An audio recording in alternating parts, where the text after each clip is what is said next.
नमस्कार, आप देख रहे हैं इंडिया 360। मैं हूं पद्मजा जोशी। शुरुआत में बात करते हैं नोटबंदी पर। राष्ट्रपति प्रणब मुखर्जी की तरफ से आए एक अहम बयान से। राष्ट्रपति प्रणब मुखर्जी ने आज कहा कि नोटबंदी से अर्थव्यवस्था पर असर पड़ेगा। अर्थव्यवस्था की रफ्तार अस्थायी रूप से धीमी पड़ सकती है। उन्होंने इसकी तारीफ तो जरूर की, लेकिन साथ ही साथ ये भी कहा कि इसका फायदा यानी नोटबंदी का फायदा आने वाले लंबे समय के बाद ही होगा। उन्होंने ये कहा कि लंबे समय तक गरीब इंतजार नहीं कर सकता, लिहाजा उनका खास ख्याल रखना पड़ेगा।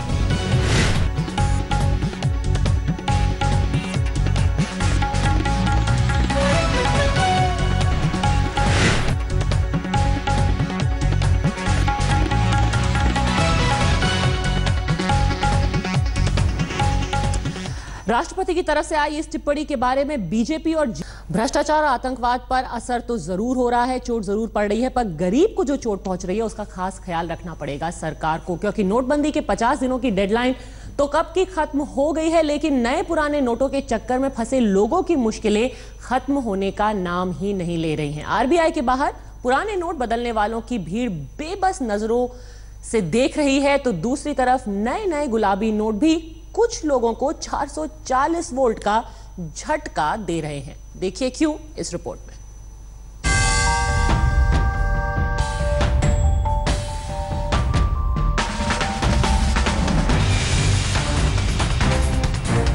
इकतीस मार्च तक पुराने नोट बदलने की डेडलाइन से रिजर्व बैंक ऑफ इंडिया नए साल में पलटी मार गया, लेकिन लोगों ने उम्मीद का दामन अब तक नहीं छोड़ा है। दिल्ली में रिजर्व बैंक ऑफ इंडिया के सामने आज भी लोगों की भीड़ दिखी। हालांकि प्रकाश पर्व की छुट्टी के चलते एनआरआई और आम नागरिक हर किसी को निराश होना पड़ा। गुरु गोविंद सिंह का प्रकाश उत्सव है, इस वजह से आरबीआई की तरफ से जो गेट पे बैठे हुए लोग हैं उनकी तरफ से कहा जा रहा है कि आज बंद है और आज जो एनआरआई भी अगर कोई आएगा तो उसके पैसे भी जमा नहीं हो सकते हैं। आरबीआई के दफ्तर पर नोट जमा कराने की आस लेकर आए लोगों की अपनी अपनी कहानियां हैं। 60,000 रुपए लोग हंस भी रहे हैं कि आपने दीमक लगा दी 60,000 को। अब मैंने दीमक लगानी होती तो ये सारे में लगा देता, लेकिन अब ये जो दीमक लगी है तो लग गई अपने आप, अब लग गई तो 27,000 रुपया रखे हुए थे घर में आदमी से दुबका के। मैं बिहार चली गई थी, माँ की तबीयत खराब थी। अब मैं मोदी जी कहते कि 31 मार्च तक होगा, तो मैं सोची जाऊंगी तो अपना जमा कर लूंगी। पुराने नोटों की मुश्किलें अपनी जगह पर, लेकिन एमपी के श्योपुर के रहने वाले किसान लक्ष्मण मीणा नए नोटों से हैरान परेशान हैं। बैंक से 2000 का नोट लेकर आए, लेकिन इन नोटों से महात्मा गांधी की तस्वीर गायब है। नोटों को नकली समझकर लक्ष्मण के होश ही उड़ गए। 4 घंटे लाइन लगने के बाद अंदर घुस पाए। अंदर घुसने के बाद जब उन्होंने नोट दिए हमारे लिए, तो हमने देखा तो उनमें बाजार में हमको पता चला कि गांधी जी का फोटो नहीं नोट में, तो हमने भी देखा तो 3 नोट में गांधी जी का फोटो नहीं था, 1 नोट में था। लक्ष्मण मीणा की तरह कई लोगों को ऐसे नोट मिले थे। धोखाधड़ी मानकर सब के सब बैंक पहुंच गए। बैंक मैनेजर ने समझाया कि प्रिंटिंग की गलती है। हमने 2 लोगों को पेमेंट किया, तो उनमें से 2-3 नोट उनके पास ऐसे आ गए जिनमें महात्मा गांधी की जो तस्वीर थी वो बहुत धुंधली हो रही थी, जबकि नोट वो बिल्कुल क्लियर था, सही था नोट, प्रिंटिंग का प्रॉब्लम था वो, तो उनको हमने वापस लेके उनको चेंज किया। हालांकि बैंक ने प्रिंटिंग गलती वाले नोट वापस ले लिए हैं और किसानों के खाते में उनका पैसा जल्द जमा होने का भरोसा दिया है, लेकिन अपनी गाढ़ी कमाई को लेकर श्योपुर के किसानों की सांसें अटकी है। श्योपुर से खेमराज दुबे और दिल्ली से पूनम शर्मा के साथ आज तक ब्यूरो। आज गुरु गोविंद सिंह जी का प्रकाश पर्व है और इस मौके पर दूरियां नजदीकियों में बदलती हुई नजर आई। ऐसा ही कुछ पटना में आज देखने को मिला, जहां एक कार्यक्रम में पीएम मोदी और सीएम नीतीश कुमार एक ही मंच पर थे। वैसे तो बिहार चुनाव के बाद दोनों नेता पहले भी मिल चुके हैं, लेकिन आज की मुलाकात में दोनों की एक दूसरे के लिए मिठास कुछ ज्यादा ही दिखी। तल्खियों के लंबे दौर के बाद जब पीएम मोदी और बिहार के सीएम नीतीश कुमार पटना में एक मंच पर आए, तो एक दूसरे की तारीफ करने में कंजूसी न था। गुरु गोविंद सिंह के 350वें प्रकाश गांधी मैदान में इस मौके पर शानदार कार्यक्रम का आगाज हुआ। गुजरात में तो गुजरात की स्थापना काल से ही शराबबंदी लागू है और हमारे आदरणीय प्रधानमंत्री जी प्रधानमंत्री पद के पदभार ग्रहण करने के पहले गुजरात के मुख्यमंत्री थे। अनेकों वर्षों तक 12 वर्षों तक वहां के मुख्यमंत्री रहे और उन्होंने भी मजबूती से शराबबंदी को लागू किए रखा। लेकिन मैं नीतीश जी को हृदय से एक बात के लिए अभिनंदन करता हूं। नशा मुक्ति का जिस प्रकार से उन्होंने अभियान चलाया है, आने वाली पीढ़ियों को बचाने के लिए उन्होंने जो बीड़ा उठाया है, मैं उनकी बहुत बहुत। देश दुनिया से श्रद्धालु पहुंच रहे हैं। लोगों के ठहरने और आने जाने के लिए खास इंतजाम किए गए हैं। इसी लंगर में सेवा कर रहे हैं। सब लोग अपनी अपनी ड्यूटी दे रहे हैं। कुछ लंगर बरता रहे हैं, कुछ बना रहे हैं। प्रकाश पर्व के शानदार आयोजन को देखकर पीएम मोदी ने नीतीश कुमार को महात्मा गांधी के चंपारण आंदोलन का शताब्दी कार्यक्रम मनाने का भी सुझाव दिया है। आज पटना में भी प्रकाश पर्व के अवसर पर राजनीतिक दलों में आपसी भाईचारा दिखा।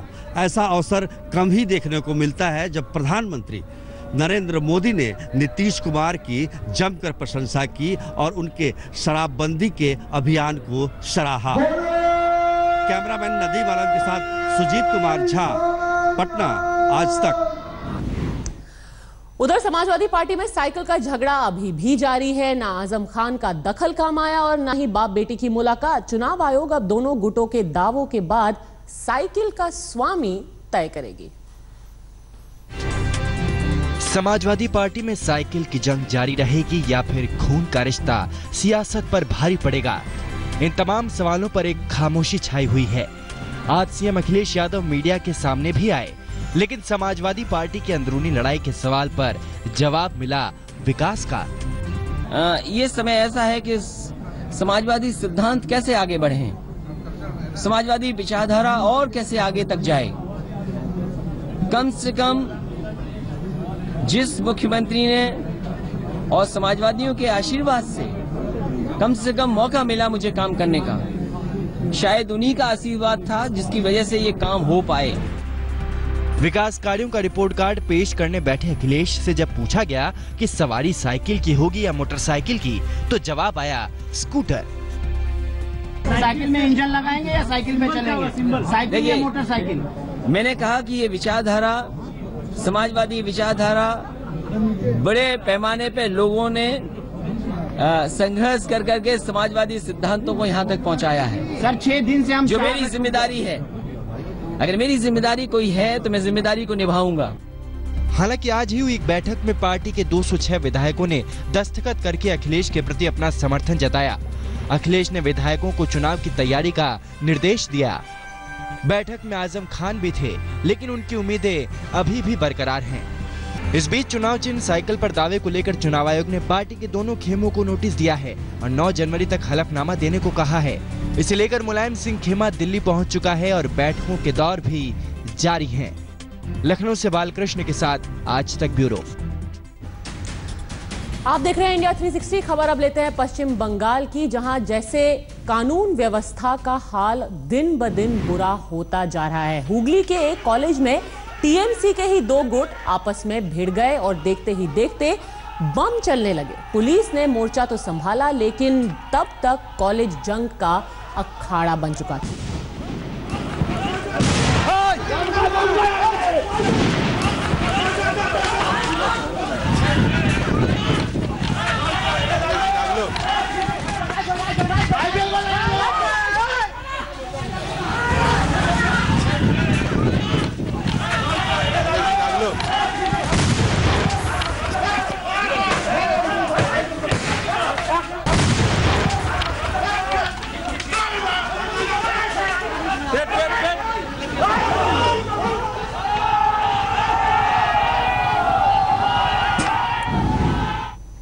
पहले तो बीजेपी से टकराव था, अब टीएमसी के ही 2 गुट आपस में लड़ाई कर रहे हैं। पूरे देश में बेंगलुरु की 31 दिसंबर की शर्मनाक घटना को लेकर बहस अब भी चल ही रही थी कि राजधानी दिल्ली में भी ऐसी ही एक घटना सामने आ गई है। 31 दिसंबर की रात को ही हुई इस घटना का खुलासा आज हुआ है। बड़ी बात यह है कि एक पुलिस कांस्टेबल की मुस्तैदी के चलते कोई घिनौनी वारदात होने से ऐन मौके पर टल गई। जनवरी की दस्तक में करीब आधे घंटे की देर बाकी थी, लेकिन नए साल से पहले मुखर्जी नगर में कुछ गुंडों ने वो चेहरा दिखा दिया जिसकी कल्पना मात्र से लड़कियों की रूह कांप जाती है। हुआ यूं कि रात करीब 11:30 बजे एक लड़की लड़के के साथ मुखर्जी नगर की एक गली से निकली, लेकिन गली से बाहर निकलते ही नुक्कड़ पर उन हुड़दंगियों से सामना हो गया। पहले तो दोनों लड़कों ने लड़की को अपनी तरफ खींचने की कोशिश की, तो दूर खड़े एक कांस्टेबल ने भांप लिया कि कुछ अनहोनी जरूर हो रही है। कांस्टेबल ने वहीं से दौड़ लगाई और लड़कों से लड़की को बचा लिया। लेकिन हम फ्रंट में थे, हमारे सब फ्रंट हमारी नजर उस पर गई तो हमने देखा अब किसी लड़की से बदतमीजी कर रही है। हम भागे डिवाइडर पार करके गए, हमने लड़की को बचाया। पुलिस ने छेड़खानी करने वाले 2 लड़कों को तो पकड़ लिया, लेकिन 1000 लड़कों की भीड़ के आगे सबसे स्मार्ट पुलिस ने सरेंडर कर दिया। मुखर्जी नगर की पुलिस चौकी में सैकड़ों लड़कों की बेकाबू भीड़ घुस गई और उन दोनों साथियों को शान से छुड़ा लाए। सवाल ये उठता है कि 31 दिसंबर की रात चंद पुलिस वालों के बूते क्या स्मार्ट पुलिस के अफसरान कानून व्यवस्था संभालने की नाकाम कोशिश कर रहे थे? यहाँ पर 31 की रात को जब नया साल शुरू होने वाला था तब एक हंगामा हुआ। दरअसल कुछ लड़के एक लड़की को छेड़ रहे थे। यहाँ पर कांस्टेबल सुनील मौजूद है, उसने बचाने की कोशिश की और लड़की को बचा लिया वहां से। उसके बाद यहाँ पर तकरीबन आधे घंटे बाद ये बताते हैं 100-150 लड़के आए और यहाँ पर उन्होंने तोड़फोड़ की। लड़कियों के लिए ये शहर वैसे भी महफूज नहीं, लेकिन शहर की पुलिस के लिए ये छोटी मोटी वैसी वारदात है जो फाइलों में दर्ज होकर FIR की शक्ल लेकर कभी जांच तो कभी कोर्ट तक धूल चाटती रहेगी। चिराग गोठी, दिल्ली आज तक।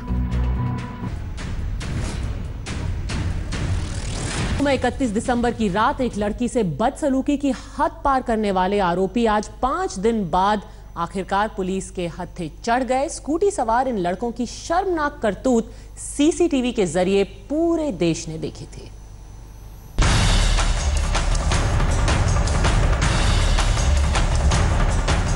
पूरे देश में बवाल मचा रही इन तस्वीरों में कैद बेंगलुरु के गुनहगार आखिरकार पकड़े गए।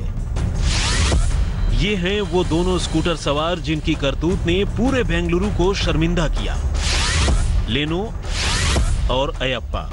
31 दिसंबर की रात इन्हीं दोनों ने घर लौटती एक लड़की के साथ शर्मनाक हरकतें की और फिर उसके पैसे छीनकर फरार हो गए। We have successfully arrested 4 persons out of total 6 persons who were involved in this heinous act. We have also recovered 1 bike and 2 of their other accomplices have been identified. They will be arrested soon. Police ने लेनो और अयप्पा के अलावा 2 और आरोपियों को गिरफ्तार किया है जो इनकी मदद कर रहे थे। पुलिस के मुताबिक ये लोग लड़की का 4-5 दिनों से पीछा कर रहे थे। Basically, they have been stalking the girl, the victim, for few days, and after the party, the celebration which they had in the name of New Year,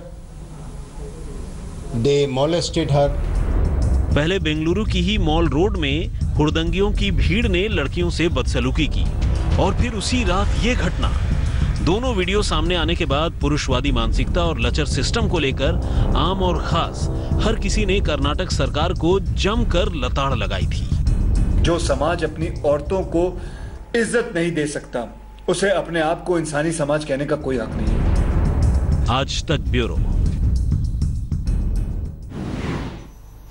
Karnal के GT रोड पर स्थित टोल बैरियर पर गुंडागर्दी की तस्वीर सामने आई है। बुधवार को लाठी डंडों से लैंस दर्जन भर बदमाशों ने कैश रूम में घुसकर टोल कर्मियों पर जमकर डंडे बरसाए। वारदात से चंद मिनट पहले ही टोल कर्मियों ने कांग्रेस की झंडी लगी इनोवा गाड़ी को फास्टैग लेन में जाने से रोका था। इस पर इनोवा कार चला रहे शख्स ने टोल कर्मचारियों को कुचलने का प्रयास किया और बाद में एक कर्मचारी पर जानलेवा हमला कर दिया।